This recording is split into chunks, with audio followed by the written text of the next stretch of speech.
All right, welcome back to WMAC Now with your host, Chuck Stevenson, coming at you tonight with a special fight review. We're going to Dallas, Texas for UFC 277. We're going to the main event, the Bantamweight Championship, the champ, Julianna Pena, coming in at 11-4, taking on the challenger and former champ, Amanda Nunes, coming in at 21-5. Now, this was a rematch.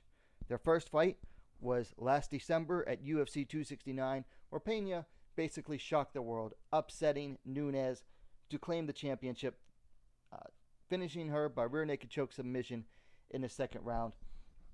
These two also just coached the most recent season of The Ultimate Fighter 30, so they were definitely ready to go by the end of that. So let's go ahead and get into this because this was a good fight. First round, first thing you notice is that Nunes came out southpaw. She's been orthodox her entire career, and she came out, southpaw for this one. So there's a feeling out period for the first minute, and Peña got some good flurries in. During the first half of the round, Nunes throws some low kicks. Nunes also worked the right hook and actually dropped Peña once as she came in. And then Peña came in, and Nunes landed the right hook again, staggered her a second time. And then Peña landed a few good jabs, but Nunes had her backing up late in the round with big left crosses. So easy 10-9 round for Nunes.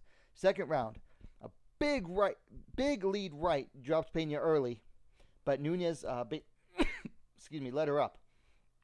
Peña rushed forward again, punching as she went, and Nunes' hook dropped her again. And you could tell these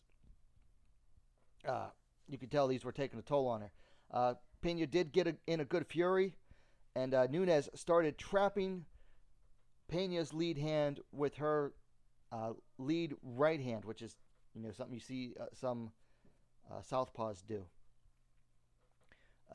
And then a kick to a right hand landed for Peña, and then Nunes was able to get in a nice big left hand that stunned Peña, and then another dropped her. So that's 3 straight knockdowns in the second round for Amanda Nunes. And then a left high kick landed for Nunes as Peña came back up. And then, I gotta be honest though, Peña stayed aggressive and kept trying to land until the end of the round. So, probably scored this one 10-8 for Nunes. 3 straight knockdowns. That was easy. So, third round came, and a spinning elbow landed by Nunes. She threw that early, too. Peña clinched, but Nunes was able to quickly take control and then separated. Peña came forward again, throwing. Landed some, but she was also eating some counters. And then Nunes was still landing that right hook as Peña came in. So it was still working for her. Peña closed, and Nunes got a trip takedown right into Peña's guard. Now Peña, she opened up the guard, worked the high guard, started looking for submissions, but Nunes landed some big elbows, cutting Peña open. And Peña tried to escape, but Nunes was able to regain half guard. And that was your third round.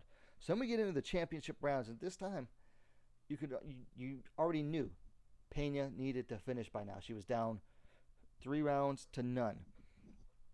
Fourth round, Nunes got a double leg takedown early to Peña's guard, and then Peña went for an armbar, but Nunes managed to escape and landed some punches. Peña went for an omoplata, but Nunes was able to get back to Peña's guard again, and then Peña latched on an armbar. It looked good, but by the fourth round, both fighters were slippery. Peña's bloody, so she lost it. Nunes was able to slip it out, and then Nunes by that time was then able to get to side control, but Peña was able to regain guard to her credit, and then some big Nunes elbows start landing, and she straight up split open the center of Peña's forehead. But Peña, during those elbows, was able to escape and get back to her feet.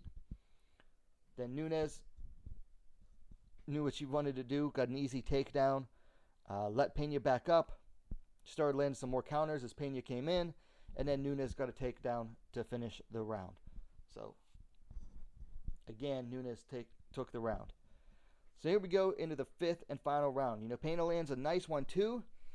And Nunes, in response, shoots, gets a takedown near the cage. Peña scrambled, and Nunes got latched on an anaconda choke and Peña's like face down towards the mat, and you literally see the blood just pouring from that big cut in her center of her forehead. And Nunes pushed forward and stood him up, and they separated. Nunes again gets an easy trip takedown to side control. Now Peña was able to regain half guard, and as she did so, she latched onto the double wrist lock, the Kimura, and but wasn't able to really get it going from there. Nunes was able to sneak around to the back, and then still slippery, Peña gets back to half guard. Nunes lands some more elbows. Peña gained full guard, which was nice. Nunes decided, you know what, I'm going to stand over you. She got up, stood over her, dropped a big punch too. Looked like it hurt Peña, but Nunes was able to take the back as she landed on Peña after that big punch. She looked for the rear naked choke. It seemed like it was in, but Peña just too slippery. Nunes was able, or she got back to guard. Nunes though was just like, no, I've had enough. Stood up, and the fight ended on, if I remember correctly, the fight did end on the feet. So that was 5 hard-fought rounds for both of these fighters. So it went to the judges, and this was easy. All 3 judges had it for Nunes by unanimous decision. The scores were 50-43. So someone gave Nunes like 2 10-8s. 50-44 and 50-45. It was a complete shutout by Amanda Nunes, who is now the champ again. And she was a totally different fighter from the first fight. Totally. She didn't gas herself out after the first round. Didn't try to go too hard for an early finish, which didn't allow her to, control her cardio more. And plus the southpaw, and it just, totally switched up her stance. Fought southpaw almost the entire fight. She did switch a few times, but for the most part, she was southpaw. That was a big game changer there. And then it has to leave you wondering, was the first fight a fluke? I think it's safe to say that it was. You hate to call, a fight a fluke, because this is MMA and anything can happen. But man, if any case was made that the first fight was a fluke and the second fight reflects, the true measure of 2 fighters, this is definitely a case of that. So, I mentioned that Nunes, she changed up everything for this fight, okay? She opened her own gym. She left ATT, opened her own gym. A lot of people were like, she's nuts for this. She brought one of her old coaches back, did just a lot of things differently. Completely changed everything. Oh, and of course, southpaw. Just changed everything. Now, this is risky. You lose your championship status and completely change everything in response. That's very risky, especially going back in against a fighter that finished you the first time. And I gotta admit, I did not like what I was seeing from Nunes. And with Peña winning the first fight and finishing her in the second round, I picked Peña going into this. And Nunes just completely proved me wrong. And hey, I'm happy to admit it, because when you see a fighter just come back looking like that, making those type of improvements, then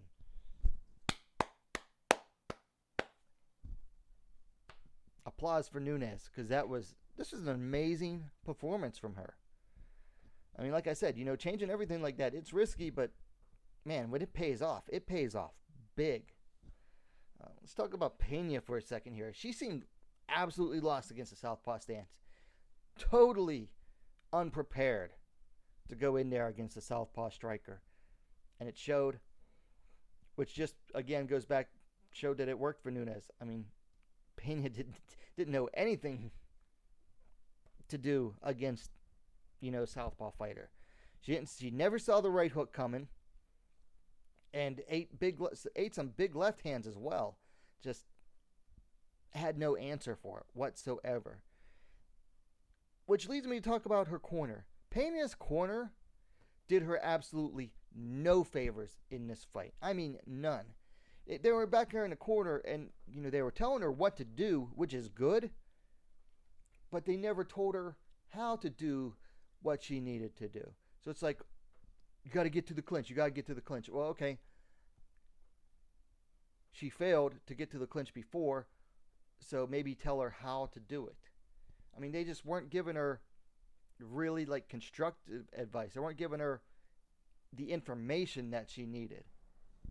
It's like telling someone, here, build this Lego set without the instructions. It's not going to... Good luck, basically. So yeah, her corner didn't do her any favors. And then, okay, my final note for this one. And this is making me mad, because I've been seeing it for the last couple days in various forums and various media. Listen, people need to stop saying Nunes gets by on her attributes alone. Okay? That's the most ridiculous thing ever, to say that she is getting by purely on her attributes alone. You go in there, start doing stuff left-handed when you've been doing everything right-handed your entire life. Or if you've been left-handed your entire life, start doing things with your right hand. That's basically what Nunes did. That takes extreme skill to do in a fight for the first time. And not only did she do that for the first time, she did it for the first time in a championship bout. She did it over 5 rounds. To say that that is not a skill, and it does not, and to say that she's getting by on her attributes alone, when she used a totally different skill set than what she's used to, that's just ridiculous. That is the dumbest thing I've ever heard. Like, I kept seeing people say this, and I immediately thought, well, their opinion is absolutely worthless if they can't understand that it takes skill. Back in school when I wrestled, our coach would make us do penetration steps for our takedowns, and he would make us do everything opposite-handed sometimes. It was ridiculously hard. Like, if you're not doing it all the time and drilling it all the time, it is just ridiculously difficult because your muscle memory always wants to go back to what you're used to. So to fight against your muscle memory like that over 25 minutes, that is a skill. So I'm tired of people saying Nunes gets by on her attributes alone. All right, so let's talk things to work on. For Nunes, well, she was still eating those slip jabs from Peña. Anytime Peña threw those straight-up jabs with the left hand and moved her head off the side, Nunes was eating them. So she's got to work on that. And honestly, overall, it seems like her defense has regressed. Now, could that be because that she was fighting in a stance that she wasn't used to? Possibly, but I mean, between the last fight and this fight, it just seems like overall her strike and defense has just regressed, which gotta tighten that up. That's the next step, is to tighten that up. For Peña, well, let's be honest here. She's still a brawler. That's her primary attribute in a fight, is that she comes forward brawling. When she was throwing her straight punches, they were working well. That slip jab was working in the fight. She was landing with it. But then she'd just rush forward and throw these looping punches. And when she do that, Nunes would throw the right hook or the left hand or the left cross, and boom, Peña got dropped. So she's got to stop brawling. Again, that goes back to her corner, though, because they weren't telling her better ways to get on the inside. All right, so last thing. Let's talk fights to make. For Peña, well, Holly Holm's not booked. Book those two. Both are coming off a loss. Both are former champs, so you could build that as a former champ versus former champ. Both of them looking to get back on the winning track, and get back to title contention. Because, let's be honest, Peña really doesn't need that trilogy fight right now, after she got completely shut down for 25 minutes. For Nunes, some people are calling for the Shevchenko trilogy. No thanks. I don't want to be bored to death, and I certainly don't want to pay to be bored to death. So I'm going to pass on that. So, she wants to take some time off, take a break. Well, that can give a couple of fighters a chance to get some momentum going. Ketlin Vieira, coming off of 2 straight wins. if she can get a third one, that easy get her in a title contention. Boom. 3 straight rounds, and she's coming off of 2 wins over 2 former champions in Miesha Tate and Holly Holm. So she's already got some momentum going on. She gets a third win in short fashion, boom, easy title contender. Or Irene Aldana. Now, Aldana's coming in off of a win, preceded by a loss, preceded by 2 straight wins. But she's also been looking good lately. Aside from the loss to Holly Holm, and she's got an exciting style. So Aldana has a fight booked against Macy Chiasson. If she gets by Chiasson, that's 2 straight wins for her. So that could easily be title contention for her. All right, so those are my thoughts. This one went a little bit long, but it was a long fight. So UFC 277, Amanda Nunes shuts out Julianna Pena, regains the Bantamweight champ. She's a double champ again, and she's the first ever 2-time UFC Women's Bantamweight champion. Yes, she is. I had to think about that for a second, but she is the first ever 2-time Bantamweight champion for the women in the UFC. So let me know your thoughts on the fight in the comments down below. Please hit that like button. I appreciate it very much. Share the video as well. Helps bring a lot of viewers to the channel. And while you're at it, if you haven't yet, what are you waiting for? Subscribe to Wmma now, the best, most complete women's mixed martial arts dedicated platform on YouTube. Thanks for watching. We'll see you next time.